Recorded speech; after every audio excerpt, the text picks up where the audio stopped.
नमस्कार दोस्तों, मैं हूं हरनाम सिंह और आप देख रहे हैं दिल्ली क्राइम टाइम्स।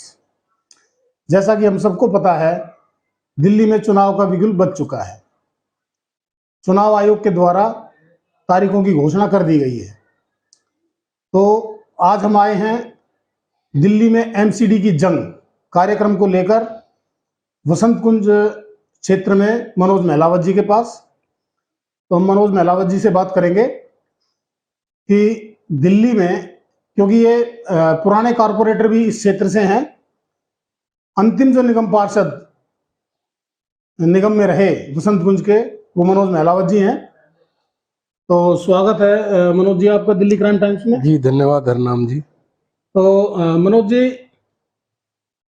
ये जो चुनावों की घोषणा हुई जी, तो इसको आप किस तरह से देखते हैं? क्या इसको मौके के रूप में देखते हैं, या ये जो दिल्ली में जंग चल रही है आम आदमी और बीजेपी की, तो इसको किस तरीके से देखते हैं आप? देखिए चुनाव तो हरनाम जी पहले हो जाने चाहिए थे, लेकिन अब तीनों निगमों को एक करने की जो प्रक्रिया थी वो आप सबके सामने है। उसमें जो समय लगा वो समय हो गया। अब चुनाव का जो पिछला समय था निकल गया। अब चुनाव आ गए हैं, घोषणा कल चुनाव आयोग ने कर दी है।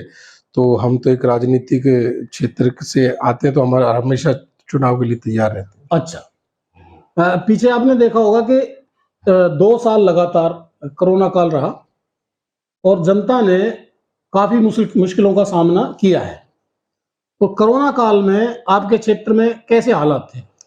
देखिए मेरे क्षेत्र में क्या, कोरोना काल में तो आप देखो वैश्विक महामारी थी और पूरा विश्व ही त्राहिमाम था उस समय, और हर व्यक्ति परेशान था।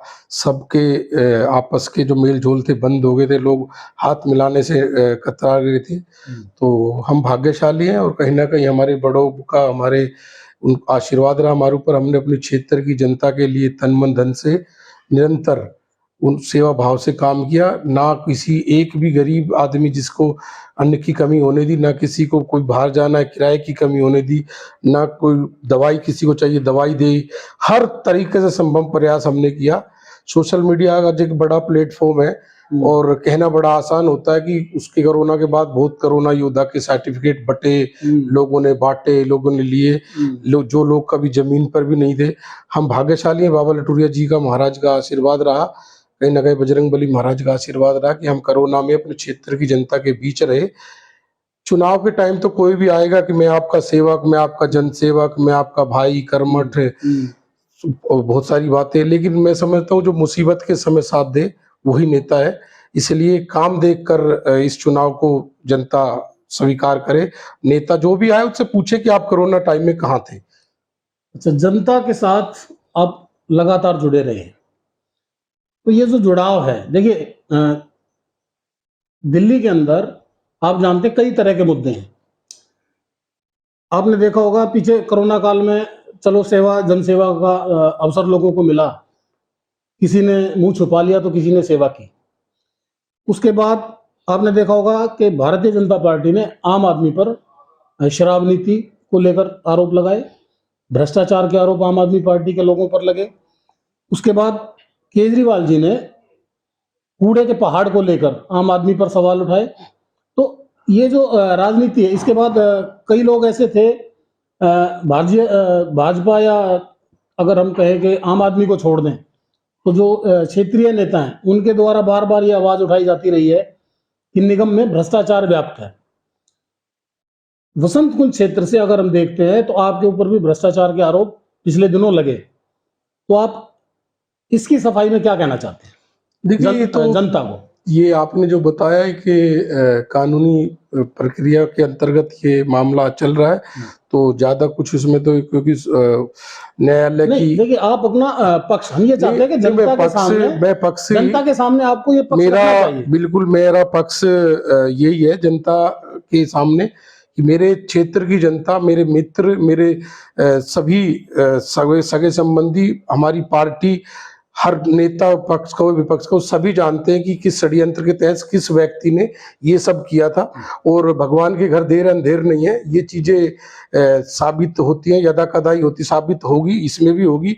और ये तय करेगी क्षेत्र की जनता, न्यायालय की। अगर आरोप लगाना एक अलग बात है, राजनीति क्षेत्र में आरोप लगते रहते बहुत हैं, लोगों पर लगे, बड़े बड़े नेताओं पे लगते हैं। और फिर क्योंकि जो इसमें सबसे बड़ी हरनाम जी क्या होता है कि राजनीति क्षेत्र में आप जितनी सेवा करोगे, अच्छा काम करोगे, तो उसकी जो हमारा सामने वाला विरोधी राजनेता हो या कोई स्वार्थी या कोई ऐसा इंसान हो, वो हमें नीचे गिराने का प्रयास करेगा। उसके लिए वो साम दाम दंड भेद सब कुछ करेगा। वो उस तरह के लोग होते हैं जो अपनी लाइन बड़ी नहीं करते, दूसरे की लाइन मिटाने का काम करते हैं, छोटी करने का काम करते हाँ। तो उसकी लाइन को मेरी लाइन मिटाने चाहेंगे, लेकिन मेरा नसीब, मेरे चाहने वाले आप जैसे मेरे सभा तमाम मित्र, हमारा ऊपर हमारे भगवान, हमारे बड़े बुजुर्ग का आशीर्वाद है। हम पुनः इससे जीत के आएंगे। बहुत संकट हमने देखे हैं। मैं एक बड़े जमीनी परिवार से जुड़ा हूँ, संकट तो देख देख के बड़ा हुआ हूँ। तो इस तरह के संकट आए और उससे निकलेंगे भी। मुझे कानून प्रक्रिया पे पूरा विश्वास है, अपने बड़े बुजुर्गों पर, अपने सभी देवी देवताओं पर विश्वास है कि जीत सच्चाई की होगी। अच्छा, आपको पार्टी से 6 साल के लिए निष्कासित कर दिया गया भ्रष्टाचार के आरोप लगने के बाद। अब आप चुनावी मैदान में हैं, तो आप किस प्रकार से चुनाव लड़ेंगे? क्या आप भारतीय जनता पार्टी से टिकट की मांग करेंगे? नंबर 1। दूसरा, यदि पार्टी इस पर विचार नहीं करती है, तो आप किस प्रकार से चुनाव लड़ेंगे? इंडिपेंडेंट लड़ेंगे या किसी दूसरी पार्टी की तरफ आप रुख करेंगे? देखिए, मैं एक पार्टी का समर्पित कार्यकर्ता हूँ, और जो भी कोई इस तरह की वाद विवाद होते हैं तो पार्टी अपने नियमों के अनुसार उस पर कार्रवाई करती है। हमारी पार्टी कोई एक दिन की या एक किसी एक वाक्य की से वो नहीं होती। ठीक है, नियम सिद्धांतों की पार्टी है, और जब समय था तो वो किया। मेरी पहली मांग अपनी पार्टी से ही होगी, क्योंकि मैं लगातार, मैंने 5 साल से भी ज़्यादा वक्त तक आप लोग देख सकते हैं सोशल मीडिया के माध्यम से कि मैं अपने क्षेत्र की जनता के बीच में रहा। हाँ, मैं इस बात को कहने में भी कोई गुरेज नहीं है कि मैंने अपने राजनीतिक आका नहीं बनाए, मैंने अपने क्षेत्र की जनता को अपना आका बनाया, उनके बीच में रहा, सुख दुख में उनके बीच में रहा। तो मेरे क्षेत्र की जनता अगर चाहेगी कि मैं फिर से चुनाव लड़ूं और फिर से उनकी सेवा के लिए आगे आऊं, तो मैं इसके लिए तैयार हूं। बाकी मेरी पहली जो मांग है वो मेरी पार्टी से ही होगी। मैं अपनी पार्टी के प्रमुख जो नेता हैं हमारे, मैं सबसे अपनी बात रखूंगा, अपना विषय रखूंगा, और चाहूंगा कि मैं पुनः अपने क्षेत्रवासियों की सेवा कर पाऊं। चलिए, ये विषय हो गया। अच्छा, अब हम आते हैं काम की तरफ। शिक्षा, स्वास्थ्य और सफाई, आपके क्षेत्र में इनकी क्या स्थिति है? देखिए, आप मीडिया के बंधु हैं, कि हम बंद कमरे में बैठकर मैं इस पे भाषण दूं, अच्छा होगा कि आप ग्राउंड पे घूमते जाएं और देखते जाएं। और हम कितने हमने सफाई के अवार्ड हमारी वसंत कुंज वार्ड को मिले, मैं आपके साथ शेयर करूंगा जल्दी। और लेकिन यहाँ एक चीज और कहने की बात है कि सफाई का काम प्रतिदिन का है, ये एक बेसिक काम है। इसको हम ये नहीं कि आज कर दिया चलो छुट्टी 10 दिन की, ये प्रतिदिन का है। हमारे घरों में डेली झाड़ू लगेगी, डेली हमारे किचन में खाना बनेगा, तो वो कहीं ना कहीं बाहर जाएगा तो डेली उठना है। इसमें कहीं एक दिन भी चूक हो जाती है किसी भी कारण से, तो फिर वो दूसरे जो लोग हैं वो उसको अन्यथा करके दिखाने लगते हैं, देखिए कूड़ा है, गंदगी है, ये है। लेकिन बेसिक काम है, डेली का काम है। और ना सिर्फ ये किसी हमारे स्वच्छता सैनिकों का, ये हमारी सबकी जिम्मेदारी है कि हम कूड़ा कम से कम फैलाएं, गीला सूखा कूड़ा अलग अलग करें, ताकि वो पहाड़ ना बने, वो एक यूज हो जाए, उसका उल्टी कमाई हमें होने लग जाए उसमें। केजरीवाल जी ने जो आरोप लगाए कि दिल्ली में 3 कूड़े के पहाड़ भारतीय जनता पार्टी ने खड़े कर दिए, इस विषय में आप उनको क्या जवाब देना चाहिए? देखिए, केजरीवाल जी ने कहा, वो सीएम है दिल्ली के, चुनाव का समय है तो वो सब अपनी अपनी रोटी अपने तरीके से सेकेंगे। वो कूड़े के पहाड़ कोई आज ही नहीं बने, वो हम बचपन से देखते आ रहे हैं। और कूड़ा जब निकलेगा तो कहीं ना कहीं तो जाएगा ही। और जहाँ तक मेरा अनुमान है कि वो पहले जितने ऊंचे थे उससे काफ़ी उनकी हाइट कम हुई है। और कहीं ना कहीं जागरूकता की कमी है कि हम गीला सूखा कूड़ा अलग करते हैं तो उस लैंड साइड पे कूड़ा कम से कम जाएगा, तो पहाड़ अपने आप ही कम होने शुरू हो जाएंगे और दिखेंगे भी नहीं। आगे आगे टेक्नोलॉजी बढ़ रही है, मुझे उम्मीद है कि जल्द से जल्द इस तरह की चीज़ों से हमें निजात मिलेगी, और हमारी दिल्ली में को भी इंदौर की तरह प्रथम स्थान मिलने की आशा है। देखिए, शराब नीति को लेकर मनीष सिसोदिया पर भ्रष्टाचार के आरोप है। उनके एक मंत्री ऑलरेडी जेल में है, तो आरोप आप पर भी है। तो क्या आप पार्टी को यह समझा पाएंगे कि इतने बड़े बड़े नेताओं पर जब आरोप लगे हैं और वो मंत्री अभी भी हैं, जेल में रहते हुए भी मंत्री हैं, तो अगर आपको इस क्षेत्र में टिकट दिया जाए, और मुझे लगता है कि क्षेत्र में इस समय कोई ऐसा नेता नहीं जो इस सीट को निकाल सके भारतीय जनता पार्टी की तरफ से, और अगर कोई नेता खड़ा भी किया पार्टी ने तो आप इंडिपेंडेंट लड़ेंगे, ये तो पक्का है, क्योंकि आपकी जनता आपके साथ है। तो इस विषय में आप पार्टी को क्या कहना चाहते हैं कि वो आपको टिकट दे? अगर टिकट नहीं मिलती है तो इस पे क्या प्रभाव पड़ेगा सीट?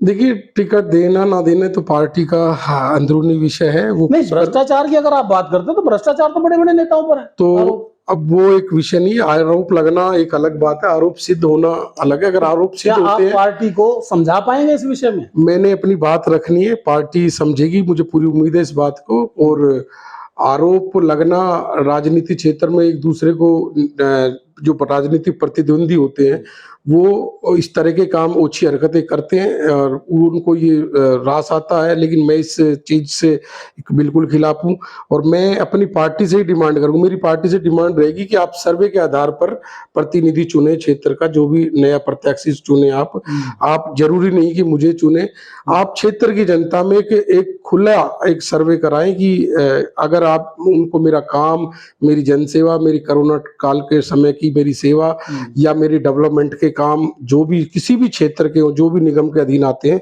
उसमें अगर मैंने कहीं कोई कोताही मेरे काम में रही हो तो वो बिल्कुल मेरे नाम पर गौर ना करे या मुझे इस लायक ना समझे। और अगर मैं अपने लगातार 5 साल, 5.5 साल क्षेत्र की जनता में रहा हूँ, उनके सुख दुख में साथ दिया है, उनके मुसीबत में, महामारी के दौरान उनके साथ में कंधे के कंधा मिला के रहा हूँ, तो वो मुझ पे विश्वास दिखाएं और मुझे क्षेत्र में उतारें, अपने प्रत्याशी के तौर पे सीट जीत कर निकाल कर मैं पार्टी के कदमों में रख दूंगा कि ये आपने मुझे जिम्मेदारी दी थी और मैंने इसको बखूबी निभाया।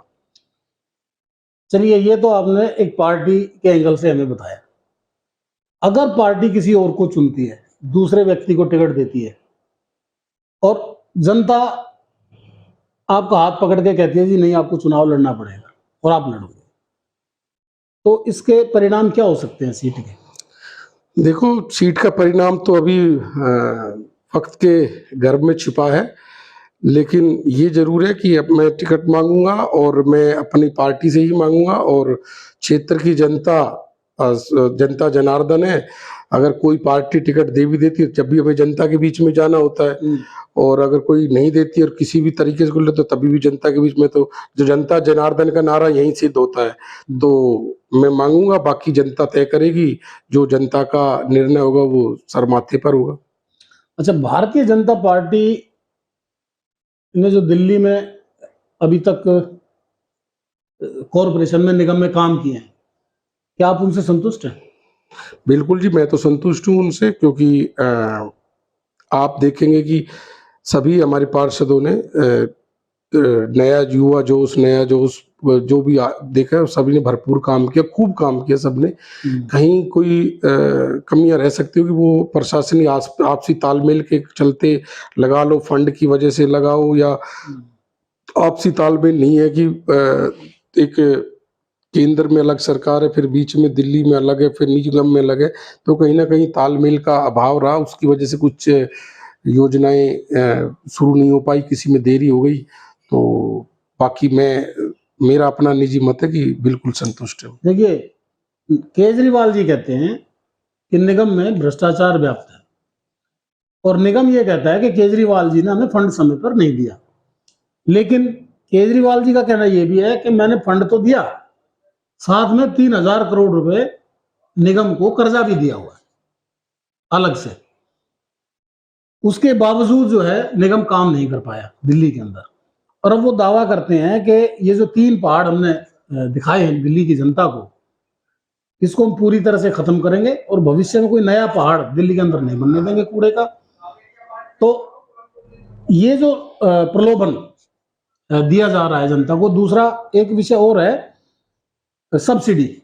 बिजली की सब्सिडी। आपने देखा होगा पीछे बिजली की जो सब्सिडी थी वो खत्म कर दी गई। केजरीवाल जी ने लोगों को कहा कि आप जो है फॉर्म भरिए, एक एसएमएस दीजिए आप, और आपकी सब्सिडी जारी रहेगी। अभी मैंने बहुत से लोगों के बिल देखे हैं जिनकी 75 यूनिट हैं, 90 यूनिट हैं, 150 यूनिट है, 175 यूनिट है, 190 यूनिट है। उन लोगों के बिल भी आए हुए और उसमें कोई सब्सिडी नहीं दी गई। तो केजरीवाल जी ने जो किया, एक तरह से दिल्ली के साथ, दिल्ली की जनता के साथ धोखा हम इसको कह सकते हैं। तो इस विषय में आप क्या सोचते हैं? देखिए, फ्री बिजली, फ्री पानी और ये जो मूलभूत सुविधाएं हैं, जरूरतमंद को मिले तो जिसके गरीब लोगों को मिले और किसी एक सिस्टम के तहत मिले। सबको फ्री देना ये ठीक नहीं है, इससे सिस्टम भी कहीं ना कहीं चरमराएगा। तो बाकी जरूरतमंद कोई है, उसे बिजली पानी नहीं, अगर किसी के पास अपने स्कूल के बच्चों की फीस नहीं है उसकी मदद करनी चाहिए, उसकी वर्दी नहीं है वो दे, किसी को दवाई की कमी तो वो दे, इस तरह की चीजें दे। शिक्षा स्वास्थ्य में जितने ज़्यादा से ज़्यादा चीजें हो सके फ्री देने का प्रयास करें या सहयोग करने का प्रयास करें, तो वो मेरी नज़र में सही रहेगा। शिक्षा स्वास्थ्य दो ऐसी मूलभूत हमारी एक रीढ़ है जिसकी सभी को जरूरत है, खासकर गरीब आदमी इससे वंचित रह जाता है। तो मेरा मानना है अगर कहीं करें तो वहां हमें करें तो अच्छा रहेगा। नहीं, देखिए, शिक्षा नीति को लेकर तो बहुत से सवाल उठे, मंत्री भी जो है चक्कर लगा रहे हैं कोर्ट के। लेकिन मेरा तात्पर्य कहने का यह था कि ये जो धोखा केजरीवाल ने किया है लोगों के साथ, 30 लाख लोगों ने फॉर्म भरे, ये केजरीवाल ने खुद कहा कि 30 लाख लोगों ने सब्सिडी के लिए फॉर्म भरा है, लेकिन उस 30 लाख लोगों को सब्सिडी नहीं दी गई। तो ये सरासर एक तरह से धोखा हम इसको आम आदमी पार्टी का कहेंगे। तो इसका जवाब जनता क्या निगम में देगी? देखिए, बिल्कुल जनता तो सब चीजें देखती है और अब उसका समय आ गया है उसका जवाब देने का। उसने 5 साल सबको जज किया है कि किसने क्या क्या कहा, किसने क्या किया, किसने क्या वादे किए थे, किसने हमारे से किस तरह की बातें करके हमें पहले वो कर दिया था। और जनता जनार्दन, जैसा मैंने पहले बताया था, निर्णय तो जनता को ही करना है आखिर में। अगर उनके साथ हम गलत करेंगे आज, तो जब उनका समय आएगा तो वो भी उसी भाषा में जवाब देगी। और बिल्कुल अगर उनके जनता के साथ छल हुआ है तो जनता उसको जवाब देगी। चलिए, बहुत बहुत धन्यवाद मनोज जी, आपसे हमारी बात हुई और आपने बहुत ही बेबाक तरीके से हमें हमारे सारे प्रश्नों का जवाब दिया। धन्यवाद हरनाम जी। तो दोस्तों, ये थे मनोज महलावत जी, वसंत कुंज वार्ड से, जो हाल ही में सिटिंग काउंसलर थे। हमने आपसे उनकी बात कराई। उन पर जो आरोप कुछ साजिशों के द्वारा लगाए गए, उनके विषय में भी हमने उनसे बात की और उन्होंने बहुत ही बेबाकी से उन प्रश्नों का जवाब दिया। क्योंकि भारतीय जनता पार्टी इनको 6 वर्षों के लिए निकाल चुकी है, लेकिन उसके बावजूद भी इनका कहना यह है कि सबसे पहली मांग टिकट के लिए मेरी भारतीय जनता पार्टी से होगी, और यदि भारतीय जनता पार्टी टिकट नहीं देगी तब मैं जनता की आवाज को सुनकर, अगर जनता मुझे कहेगी तो मैं इस क्षेत्र में फिर से चुनाव लड़ूंगा। उसके लिए वो तैयार है। तो दोस्तों, इसके साथ ही दिल्ली में एमसीडी की जंग कार्यक्रम में हम आपसे इजाजत लेते हैं। मैं हरनाम सिंह, दिल्ली क्राइम टाइम्स के लिए वसंत कुंज से। नमस्कार, धन्यवाद, जय हिंद।